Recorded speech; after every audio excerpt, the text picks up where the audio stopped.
muerto de un disparo en la cabeza, probable muerte por envenenamiento, posible muerte por estrangulamiento, muerto, posiblemente, por la inoculación de un virus mortal. Nadie vive para siempre. Sin embargo, las recientes muertes sospechosas de investigadores ovni como Phil S.H. Nader, Ron Johnson, con rutina, Ann Livingston y Carlette Turner, así como la muerte de un gran número de investigadores en el pasado, solo parece enfatizar una realidad con la que muchos de los ufólogos más rigurosos con frecuencia se están encontrando: no solo es la investigación ovni potencialmente peligrosa, sino que la esperanza de vida del investigador serio está muy por debajo de la media nacional. Las misteriosas y sospechosas muertes entre los investigadores de ovnis no son nuevas. En 1971, el autor y conocido investigador Otto Binder escribió un artículo para Saga Magazine's Special UFO Report titulado "Liquidación de los investigadores de ovnis". Binder había investigado la muerte de no menos de 137 investigadores ovni, escritores, científicos y testigos que habían muerto en los 10 años anteriores, muchos de ellos en las más misteriosas circunstancias. Los casos seleccionados por Binder estaban llenos de una gran cantidad de supuestos ataques al corazón, sospechosos casos de cáncer y lo que parecía ser simplemente casos de asesinato. Tendremos ocasión de referirnos a muchos de estos casos, pero primero vamos a echar un vistazo a la evidencia más reciente de muertes altamente sospechosas entre los investigadores actuales. Traducción del artículo de G. Cope S.C. Hellhorn, publicado por vez primera en UFO Universe Magazine, otoño 1997, actualizado en 2002. Phil S.H. Nader. Ninguna muerte sacudió más a quienes han estado siguiendo los casos ovni de los últimos años como la de Phil S.H. Nader. S.H. Nader murió el 17 de junio de 1996, según los informes, que fue encontrado estrangulado con un catéter enrollado a su cuello. Si las circunstancias de su muerte parecen muy controvertidas, no lo fueron menos la polémica de sus declaraciones públicas pronunciadas poco antes de su muerte.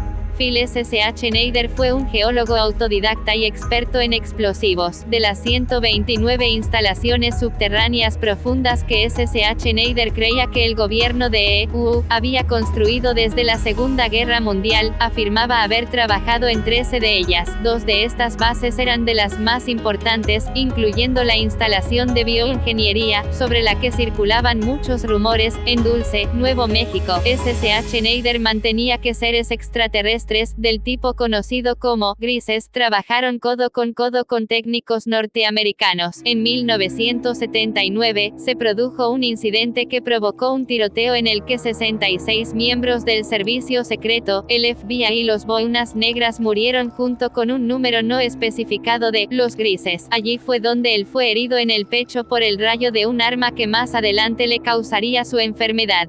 Si S.H. Nader está diciendo la verdad, es obvio que rompió el código de silencio al que es sometido el personal contratado bajo el Black Budget, o presupuesto en la sombra, altamente secreto. Hay que suponer que la pena para ese paso en falso es la eliminación. De hecho, S.H. Nader, que sufrió diversos intentos anteriores de atentar contra su vida, incluyendo la sustracción de las tuercas de las ruedas delanteras de su automóvil, había declarado públicamente que él era un hombre marcado y no esperaba vivir mucho tiempo. Algunas de las acusaciones más importantes de S.H. Nader son dignas de atención. 1. El gobierno de Estados Unidos firmó un tratado con los extraterrestres grises en 1954. Este paquete de cooperación mutua se llama el Tratado de Granada. 2. El transbordador espacial ha estado yendo y viniendo con metales de una aleación especial. El motivo es que se necesita una atmósfera de vacío para trabajar con estas aleaciones especiales, así como la presión que se da en una estación espacial. 3. Una gran parte de nuestra tecnología de aviones STALTH se ha desarrollado gracias a la ingeniería inversa obtenida de naves extraterrestres estrelladas. 4. El SIDA es un virus para el control de la población mundial, desarrollado en el National Ordnance Laboratory en Chicago, Illinois. 5. Sin el conocimiento de los ciudadanos, el gobierno de los Estados Unidos tendría la tecnología necesaria para inducir terremotos. El terremoto de Kobe no tenía ninguna onda de pulso, ondas sísmicas. En 1989 el terremoto de San Francisco tampoco tuvo onda pulsante. 6. La explosión en el World Trade Center y la explosión de Oklahoma City se perpetraron usando pequeños dispositivos nucleares. La fusión y los orificios del hormigón así como la extrusión de las varillas metálicas de soporte indican esto. Recuérdese que SSH Neider, según él, era experto en explosivos. Por último, Phil SSH Neider lamentó que la democracia que amaba ya no existía. En su lugar, nos habíamos convertido en una tecnocracia gobernada por un gobierno en la sombra con la intención de imponer su propia visión de las cosas a todos nosotros, nos guste o no. Creía que algunos de sus mejores amigos habían sido asesinados en los últimos 22 años, 8 de los cuales habían sido declarados oficialmente como suicidios. Pensemos lo que pensemos de las declaraciones de Phil SSH Neider, no se puede negar que era de particular interés para el FBI y la CIA. Según su viuda, agentes de inteligencia registraron a fondo el lugar poco después de su muerte y se llevaron al menos un tercio de las fotografías de la familia. Ron Rummel. Otro caso preocupante reciente es la muerte de Ron Rummel, ex agente de inteligencia del Ejército del Aire y editor de The Alien Digest el 6 de agosto de 1993. Rummel presuntamente se disparó un tiro en la boca. Sus amigos dicen, sin embargo, que no se encontró sangre en el cañón de la pistola y el mango del arma estaba libre de huellas dactilares. También, según la información que circula, la nota de suicidio que dejó el fallecido fue escrita por una persona zurda. Rummel era diestro, su cuerpo desprendía un olor a pentotal sódico, o, al menos, esto se dijo. De The Alien Digest se efectuó una edición limitada de 7 ejemplares, todos ellos imposibles de encontrar actualmente. Una cosa es cierta, la revista de Ron Rummel estaba tocando temas sensibles como el aspecto depredador-presa que representaba la relación entre los seres humanos y los extraterrestres y el uso de humanos como conejillos de indias de esos extraterrestres. ¿Cruzó Rummel alguna línea roja? Eso parece, pero ¿qué línea y en qué cuestiones? Curiosamente, Rummel era amigo de Phil SSH Neider y ambos habían estado colaborando en sus trabajos. Ron Johnson. Una muerte igualmente preocupante y más reciente es la de Ron Gerald Johnson, en el momento de su fallecimiento subdirector de investigaciones de MUFON. Johnson tenía 43 años y, al parecer, un excelente estado de salud. Acababa de pasar un examen físico reciente con resultados envidiables. Sin embargo, el 9 de junio de 1994, mientras asistía a una reunión de la Sociedad de Exploración Científica en Austin, Texas, Johnson murió de forma súbita y en medio de circunstancias muy extrañas. Durante una presentación de diapositivas, varias personas sentadas cerca de él oyeron un grito de asombro. Cuando las luces se volvieron a encender, Johnson se desplomó en su silla, con el rostro enrojecido, y sangre emanando de su nariz. Una lata de refresco, de la que había sido bebiendo, estaba situada en la silla de al lado. ¿Acaso Ron Johnson murió de un derrame cerebral? Es posible. Tuvo una reacción alérgica. Otra posibilidad. Algunos de los hechos más destacados de la vida de Ron Johnson podrían conducir fácilmente a una persona de mente escéptica a la conclusión provisional de que su muerte no fue probablemente ni accidental ni natural. Por ejemplo, su trabajo más reciente fue con el Institute of Advanced Studies, que supuestamente trabajaba en sistemas de propulsión ovni. Había estado anteriormente empleado en IARTH Tech, Inc., una think tank privada de Austin, Texas, dirigida por Harold Puthoff. Al parecer, gestionaba asuntos de alta seguridad, viajaba con frecuencia entre San Antonio y White Sands, y había asistido a 2 reuniones secretas de la OTAN en el último año más o menos. Una de esas reuniones, se rumorea, se trataron de comunicaciones con extraterrestres.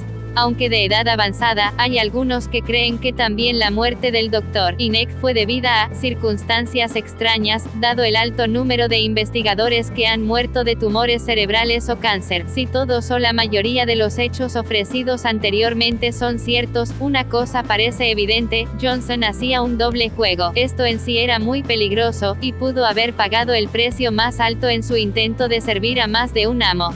En cuanto a exactamente lo que mató a Ron Johnson, se barajan una serie de posibilidades más allá de las causas meramente naturales. Es muy fácil en los tiempos que corren inducir un derrame cerebral mediante productos químicos o radiaciones dirigidas. Es igual de fácil, y ha sido así durante algún tiempo, para inducir ataques cardíacos y otras agresiones físicas, tales como cánceres muy agresivos. La mejor apuesta es que Ron Johnson fue eliminado por una toxina de acción rápida, tal vez un agente nervioso. En cuanto a exactamente el motivo por el cual lo mataron, es lo que probablemente nunca sabremos. La autopsia, un tanto ridícula, ha sido clasificada oficialmente como poco concluyente.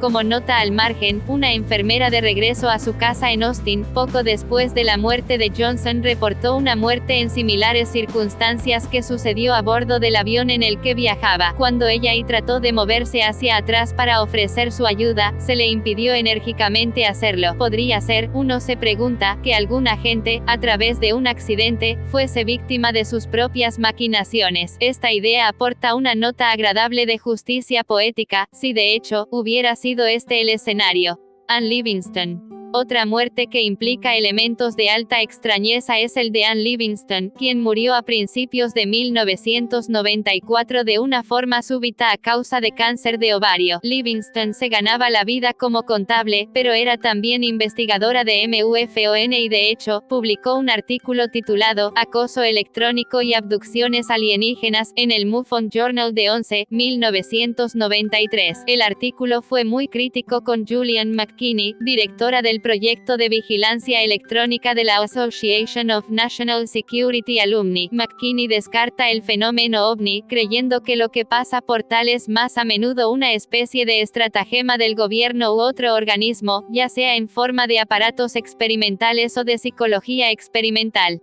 Destacamos algunos hechos que parecen relevantes para el caso. A las 7:15 de la mañana del 29 de diciembre de 1992, el apartamento de Livingston cerca del aeropuerto de O'Hare, en Chicago, Illinois, fue intensamente iluminado por un destello blanco plateado. Más tarde, fue abordada mientras estaba en el parking de su apartamento por 5 MIB, hombres de negro, que describió como sin apenas rostro y que portaban objetos largos y negros, similares a linternas. Ella quedó inconsciente. Lo que debemos preguntarnos, asumiendo que su historia es verdadera, ¿qué le hicieron esos hombres y por qué? ¿Y qué tiene esto que ver con el rápido avance de su cáncer de ovario?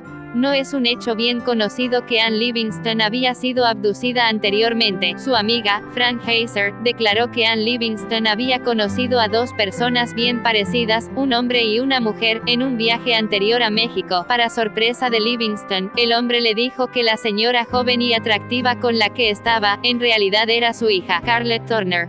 ¿Podrían las manipulaciones genitales sufridas en una anterior abducción ovni haber envenenado de alguna manera el sistema inmunológico de Ann Livingston? Esto es exactamente la sospecha de Scarlett Turner, autora de Masquerade of Angels, Taken and Into the Fringe, acerca del cáncer de mama que precedió a su muerte en el verano de 1996. Tanto en público como en privado, Scarlett Turner levantó el fantasma de la venganza extraterrestre por las declaraciones que hizo a la prensa, con motivo de la publicación de su libro Masquerade of Angels. ¿Hasta qué punto estaban realmente fundadas sus sospechas? Posiblemente nunca lo sepamos.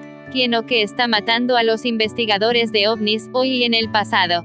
Probablemente algunas de las muertes que se presentan aquí, que parecen a primera vista tan sospechosas, son, de hecho, naturales o accidentales o autoinfligidas debido al estrés o desequilibrios mentales. Pero, como Otto Carpeta señaló hace más de 25 años, hay demasiadas. El puro sentido común y la buena lógica deberían llevarnos a creer que la alta incidencia de muertes prematuras en una disciplina que tiene un número limitado de investigadores es muy desproporcionada en comparación con la población en general. Telaraña de causas. Lo que puede haber es una concatenación de causas, una tela de araña de hilos entretejidos que son causales y, a menudo, de hecho, mortales. Uno de esos hilos es la actividad de las agencias de inteligencia del gobierno de los EU y de otros países. Otro hilo es la posible implicación un tercer hilo es la participación de ciertos psi-tech, think tanks y profesionales no gubernamentales del sector PS y PK, incluyendo movimientos ocultistas negativos. Un posible cuarto hilo es la intervención de cultos religiosos reaccionarios que sienten que están llevando a cabo la voluntad de Dios. Es más que probable que uno o todos los organismos antes citados sean responsables en su totalidad o en parte, de muchas de estas muertes en un pasado reciente, los cuales ya se han mencionado, y muchos otros desde casos actuales hasta otros más antiguos, algunos de los cuales ahora vamos a comentar. Danny Casolaro. Danny Casolaro, un periodista de investigación que investigaba el robo del software Project Promise, un programa capaz de localizar a cualquier persona en cualquier parte del mundo, murió en 1991 siendo su muerte calificada como de suicidio.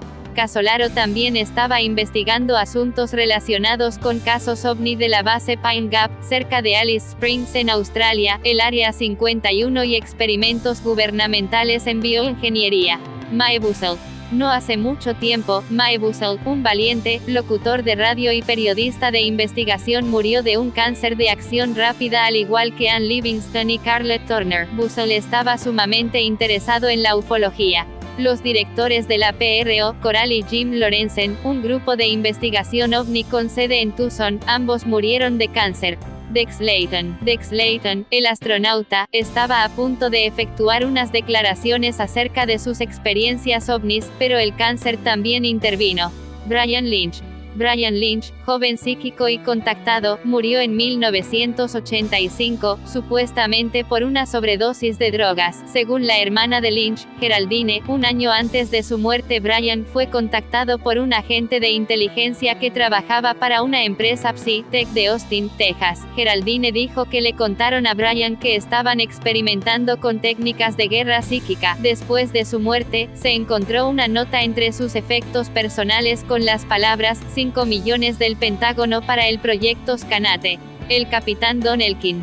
En los años 80 el piloto de la Eastern Airlines, el capitán Don Elkin, se suicidó. Llevaba investigando el encubrimiento ovni desde hacía más de 10 años y, en ese momento, estaba profundizando en el estudio del conocido como material Ra. El material de Ra, también conocido como la ley del uno, es una serie de 5 libros supuestamente escritos por una inteligencia no humana llamada Ra a través de su interlocutor escriba, el canal, que lo recibe a través del proceso de canalización. Ra se describe a sí mismo como una entidad compuesta de toda una civilización de seres extraterrestres que estarían fusionados en una única conciencia unificada. Este material se publicó entre 1982 y 1998 por Schiffer Books. Don Elkins actuó como uno de esos canales. Extrañas muertes de científicos. Ciertamente, nada es tan extraño, ni genera más especulación que las 30 y tantas muertes asociadas con investigaciones relacionadas con el SDI, Strategic Defense Initiative, Guerra de las Galaxias, de la compañía Marconi Ltd. en Inglaterra entre 1985 y 1988 aproximadamente. He aquí, de forma resumida, una lista de algunas de las muertes más extrañas.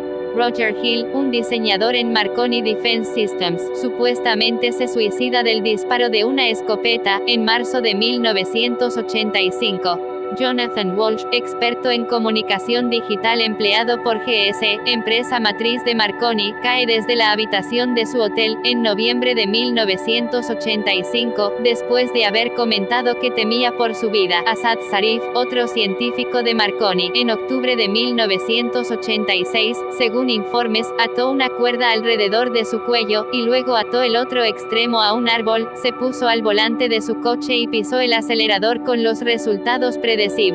En marzo de 1988, Trevor Knight, también asociado con Marconi, murió de envenenamiento por monóxido de carbono en su coche. Peter Ferry, director de marketing de la firma, fue encontrado muerto por conmoción con cables eléctricos en su boca, agosto de 1988.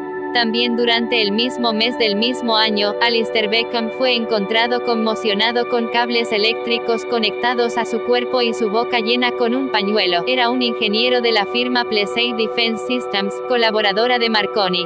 Y, por último, pero no menos importante, solo queda citar en este grupo la muerte de Andrew Hall, que fue encontrado muerto en septiembre de 1988, por intoxicación por monóxido de carbono. Y usted puede preguntarse, ¿qué tiene que ver la investigación en SDI con la muerte de los investigadores de ovnis? En teoría, mucho. Sí, como muchos investigadores han teorizado, la investigación en el llamado Proyecto Guerra de las Galaxias se inició con el doble objetivo de protegernos de una hipotética agresión soviética o de la presencia de naves extraterrestres en nuestra atmósfera. A continuación se plantean varias posibilidades. Más convincente es la idea de que el KGB soviético, dándose cuenta de que las potencias occidentales estaban a punto de perfeccionar unas armas de haces de energía de alto poder que podrían ser utilizadas desde el espacio exterior, ellos deciden echar el resto y diseñan una ofensiva de espionaje sin cuartel para intentar ralentizar el desarrollo de ese proyecto o hacerlo fracasar. Si este escenario es cierto, y, finalmente, el arma fue desarrollada con éxito, tenemos una explicación de por qué cayó la Unión Soviética. Se han ofrecido otras explicaciones. Por ejemplo, que los científicos que trabajaban en el proyecto descubrieron la verdadera naturaleza de la investigación, lo que les provocó un estrés abrumador y los llevó al suicidio. O descubrieron que sus colaboradores reales eran los grises, o que los políticos occidentales trabajaban con y para los alienígenas grises. Una cosa parece evidente, algo terrible ocurrió en Marconi. Normalmente, los científicos no cometen este tipo de extraños suicidios no científicos que encontramos aquí.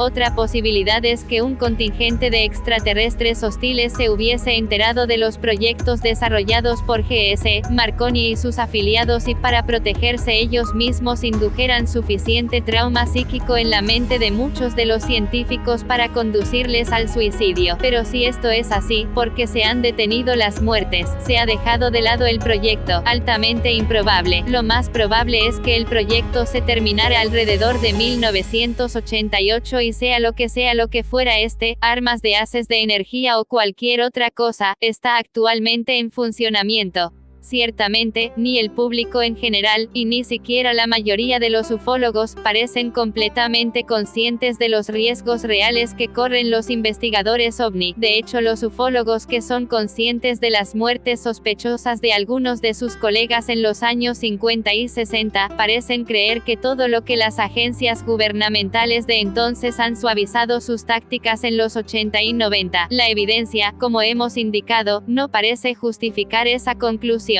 No hay duda, sin embargo, que en los 50 y 60 se produjeron algunos tejemanejes extraños.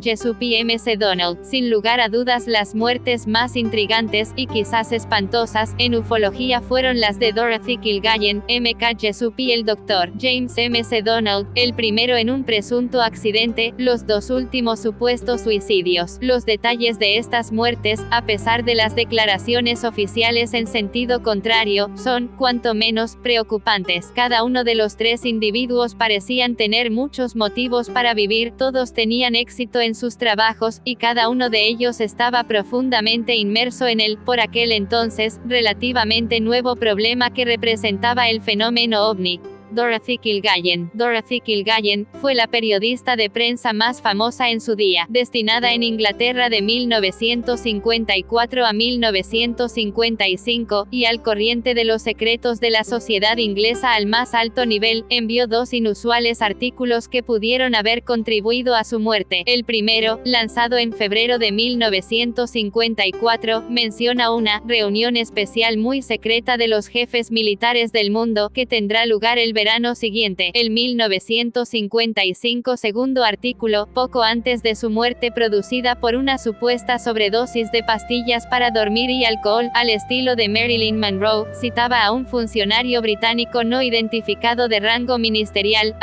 creemos que, sobre la base de nuestra investigación hasta el momento, los platillos estaban tripulados por hombres de poca estatura, probablemente menos de 4 pies de altura. Es aterrador, pero no se puede negar que los platillos voladores vienen de otro planeta. Cualquiera que sea la fuente, se rumorea que el conde de Mountbatten, este tipo de filtraciones en el ambiente de mediados de los años 50 era algo inaceptable. Es bueno recordar que fue la época del proyecto secreto orquestado por la CIA denominado Panel Robertson, que se reunió en 1953 y que publicó el informe Robertson. Resumiendo brevemente, este documento, y las actitudes reflejadas allí, representan una nueva actitud en la línea más dura para encubrir todo todo el fenómeno ovni, fue en el año 1953 con la reunión del panel Robertson cuando realmente se inició el encubrimiento ovni como lo conocemos hoy en día, con un par de cucharadas extra añadidas posteriormente.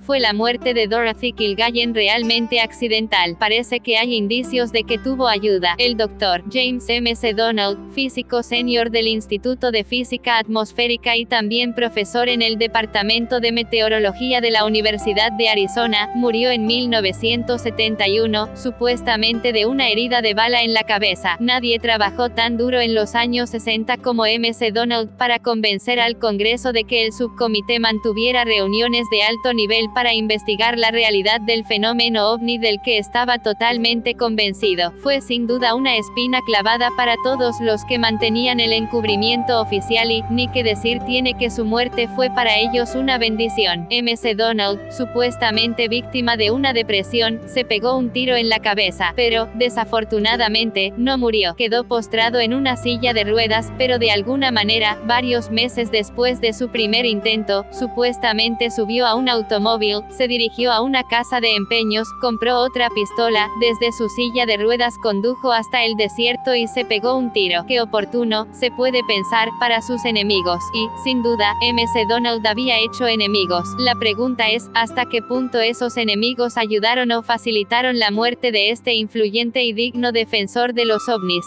Morris K. Jessup. Cuando el astrónomo y arqueólogo M. K. Jessup presuntamente se suicidó en el condado de Dade Park, Florida, en 1959 se debería haber encendido algunas alarmas. No hay duda de que el conocido autor de obras tan influyentes como The Case for the UFO y The Expanding Case for the UFO estaba atravesando por una depresión. Las cosas no le habían ido bien para él, y él había comentado, hay que admitirlo, su estado anímico a los amigos cercanos, al biólogo Ivan Sanderson y a Long John Nebel, el conocido locutor de radio de Nueva York. Sanderson denunció que él estaba preocupado por una serie de extraños sucesos que lo mantenían en un mundo de irrealidad completamente insano.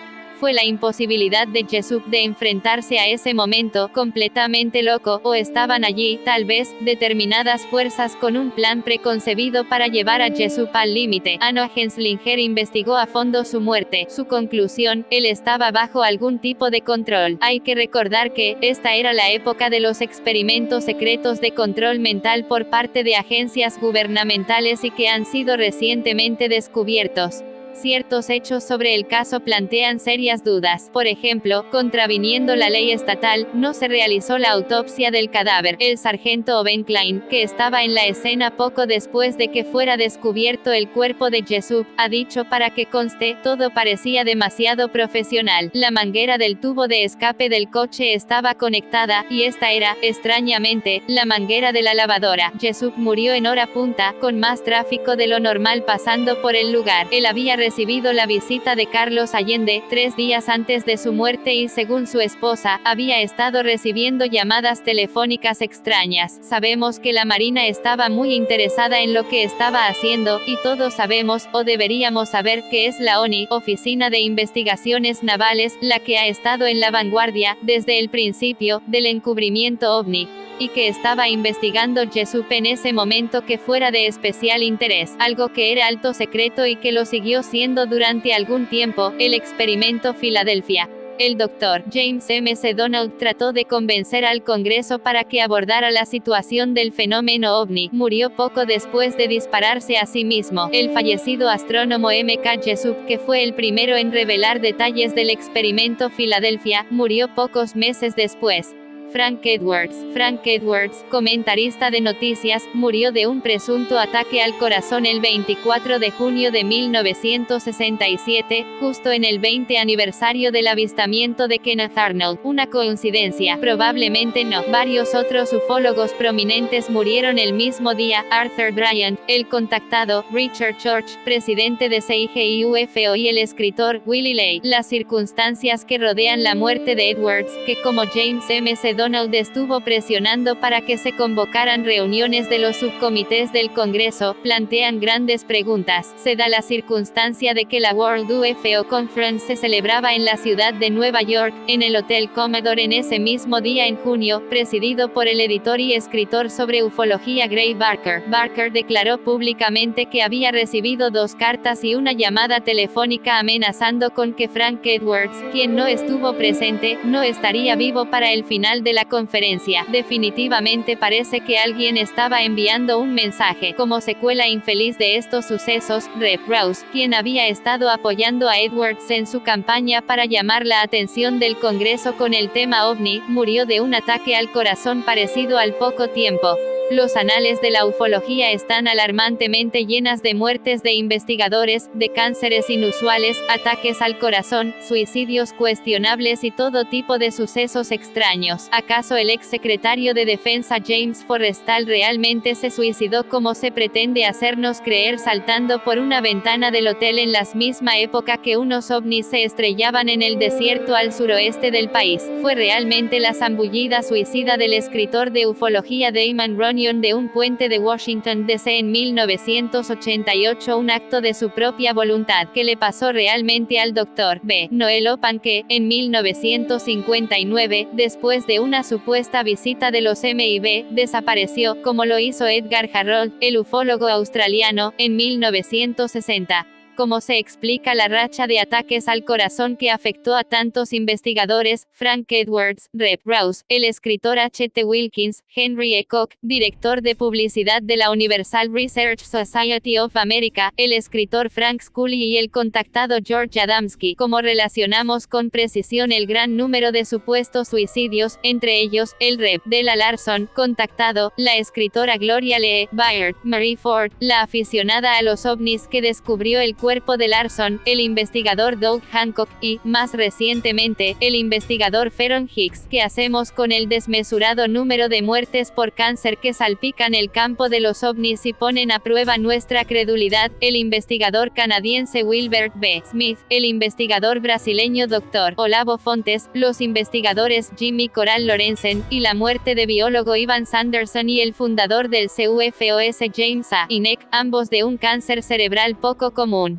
Ciertamente, no todas estas personas, así como muchos otros investigadores menos prominentes, que las limitaciones de espacio no nos permiten mencionar, fueron marcados para ser eliminados. Muchos, quizá la mayoría, murieron de muerte natural, pero muchos de los casos presentan dudas. Ahora sabemos lo fácil que es inducir accidentes cerebrovasculares y ataques al corazón a través de productos químicos, ondas pulsantes y microbios. Hemos aprendido que el gobierno federal era, y sigue siendo, partícipe en la investigación de Psi-Tech. La mente de un individuo es fácilmente manipulable, y puede ser sutilmente inducida hacia la desesperación y la locura.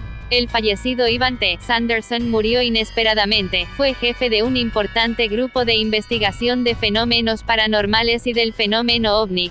La ufología no es un pasatiempo, un mero hobby como seguramente a algunos les gustaría que fuera. Existe un peligro, el peligro real de meter la nariz en lugares donde los que mandan no quieren que se meta. Muchas de las muertes relacionadas con este asunto son altamente sospechosas. Algunas parecen ser descarados asesinatos. ¿Cuál es la causa? ¿Quién es el malo de la película? Una vez más, hay que subrayar que el problema es complejo. Las agencias de inteligencia sin escrúpulos, grupos negativos de extraterrestres, empresas Psi-Tech que trabajan para sus propios fines, y los grupos reaccionarios encubiertos, todos parecen desempeñar, o haber desempeñado, un papel tanto en los acontecimientos más nefastos relacionados con los ovnis que se describen aquí como el de los posibles homicidios de investigadores de ovnis en los últimos decenios, así como en otros más recientes. Parece muy probable que a veces una o más de estas agencias pueden estar trabajando conjuntamente,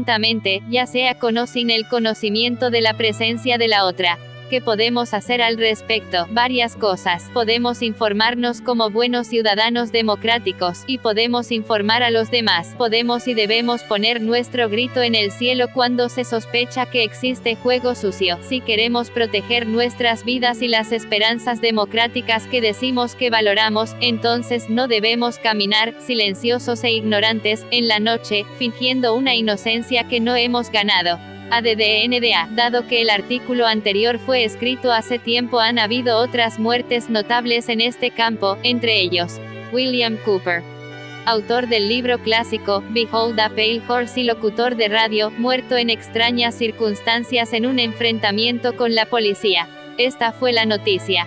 Muerto a tiros. El locutor de la emisora de radio WBCQ, William Bill Cooper, fue asesinado a tiros anoche durante un tiroteo con agentes de la policía. Según el detective Frank Valenzuela, del Departamento de Seguridad Pública de Arizona, el tiroteo tuvo lugar a las 11:40 en las inmediaciones de la casa de Cooper en el 96 de North Clearview Circle, Eagar, Arizona. El detective Valenzuela dijo que los agentes del departamento del sheriff del condado de Apache estaban tratando de ejecutar la orden de arresto contra el señor Cooper. La orden fue emitida por un juzgado de Round Valley en SP Ringerville por una acusación de asalto con agravante de arma mortal y 2 cargos por puesta en peligro de personas. La orden fue emitida el 29 de agosto de 2001 por un incidente que supuestamente tuvo lugar el 11 de julio de 2001. El número del expediente judicial es CR-01-0310. Ni Valenzuela ni la oficina del fiscal del condado de Apache revelaron el nombre de la presunta víctima. Dicen que la denuncia fue firmada por el detective Paul Kirkum del departamento del sheriff de Eagar, Arizona. Según Valenzuela, la policía tuvo noticias de que Cooper tenía una gran cantidad de armas en su casa y, posiblemente, explosivos. Valenzuela también dijo que la policía sabía que en su programa de radio de la WBCQ, Cooper había declarado en repetidas ocasiones que mataría a todo agente de orden público que trataran de llevárselo, siendo así que el departamento del sheriff quería arrestar a Cooper lejos de su hogar, con el fin de minimizar la posibilidad de un conflicto armado.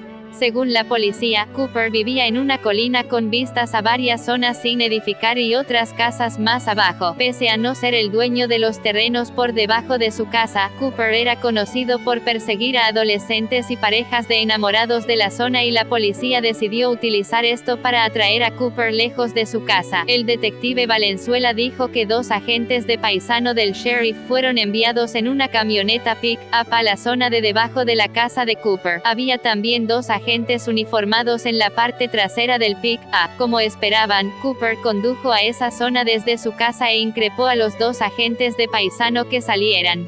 Pero Cooper se fue hacia su casa antes de que los agentes de paisano pudieran hacer nada, mientras que en el camino de vuelta a la colina, un coche patrulla, perfectamente identificado, bloqueó la carretera frente a Cooper. Miembros uniformados del SWAT salieron de ese vehículo y dieron el alto a Cooper, ordenándole que mantuviera las manos donde pudieran verlas y que saliera del vehículo. Dicen que Cooper puso una mano fuera de la ventana y a continuación aceleró el coche contra la policía, tratando de atropellar a un sargento. La policía inició una breve persecución hasta la casa de Cooper. La policía dice que Cooper salió de su vehículo, sacó una pistola y comenzó a disparar contra los agentes, mientras corría hacia su casa. Un ayudante del sheriff fue alcanzado al menos una vez y, posiblemente 2 en la cabeza. Otro agente devolvió el fuego, alcanzando a Cooper varias veces. El herido fue evacuado en helicóptero al hospital de Phoenix. Cooper fue declarado muerto en el lugar de los hechos por los paramédicos que estaban allí. De la lectura de este incidente, surgen varias preguntas. 1. Cooper habría tenido que ver a los coches patrulla mientras bajaba por la colina, porque entonces pudo hacer lo que hizo y sin verlos huyó. Además, ¿cómo pudo conducir a su alrededor una vez que salió de la carretera mientras Cooper iba camino de regreso a su casa? 2. Si la policía pretendía un arresto pacífico, ¿por qué enviaron a un equipo SWAT? 3. Si Cooper sacó un arma y disparó mientras corría hacia su casa, como dice la policía, ¿cómo iba a alcanzar a un agente una vez, posiblemente 2 en la cabeza? Un tiro en la cabeza es algo difícil de conseguir con un arma en la mano, aún más 2 disparos en la cabeza, mientras el tirador está corriendo. 4. ¿Qué hacía un equipo de paramédicos en el lugar de los hechos si el sheriff pretendía que esto fuera una detención pacífica? Estas preguntas las hace The Hal Turner Show y se pregunta si Bill Cooper fue preparado, o su mente controlada, para ser abatido a tiros, o simplemente fue un bocazas, víctima de una acción cuidadosamente planificada por la policía. Nota de la redacción de DC: este incidente nunca fue explicado de forma completamente satisfactoria. Cooper era un locutor de radio, padre de una hija y hombre de firme fe cristiana, según se desprende de algunos de sus escritos. Un perfil que no encaja con el de un psicópata violento, obsesionado con las armas de fuego que el Departamento de Policía de Eager intenta trasladar a la opinión pública. Tal vez sea cierto que todos estamos expuestos a episodios de locura transitoria, pero la cotidiana realidad nos muestra que esto no es algo tan habitual como las películas de Hollywood pretenden hacernos creer. Investigadores solventes consideran que la muerte de William Cooper presenta demasiadas preguntas sin respuesta y que sería razonable pensar que con ella se pretendió acallar la voz de un investigador que estaba siendo incómodo y peligroso para determinados estamentos. Stanley Kubrick. Aunque no es un investigador de ovnis, me parece que Stanley Kubrick merece una mención aquí. Creo que Stanley Kubrick, que murió poco después del lanzamiento de su película Ice White Suit, fue asesinado mediante el empleo de avanzada tecnología. Creo que su película anterior 2001 Una Odisea del Espacio indicó que estaba alineado con los poderes secretos fácticos. Por ejemplo, se mostraba el bloque negro, que es adorado por la masonería y se encuentra en la sede de las Naciones Unidas en Nueva York.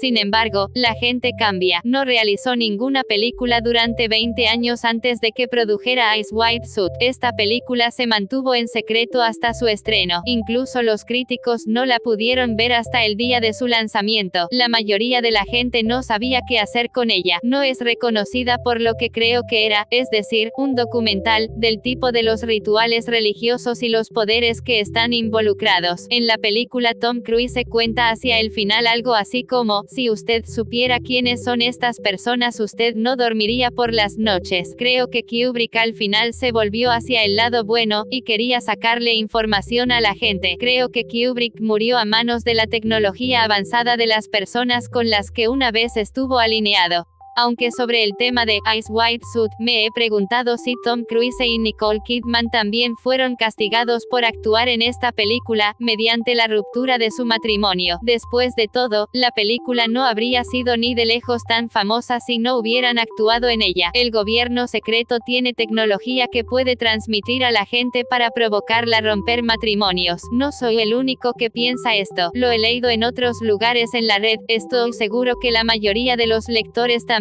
se darán cuenta de que fue la película la que muchos consideran un catalizador para la ruptura matrimonial de Tom Cruise y Nicole Kidman. Para más información acerca de Ice White Suit, ver http://www.ellistaylor.com/icewithsuit.html. Dean Stonier. Dean fue el organizador y promotor del Global Sciences Congress, que durante años acogió a muchos investigadores de nivel incluyendo a Phil S.H. Neider y a Al Bielek, el único superviviente del experimento Filadelfia. Dean murió de un ataque al corazón en agosto de 2001, apenas unos meses después del Global Sciences Congress de Denver.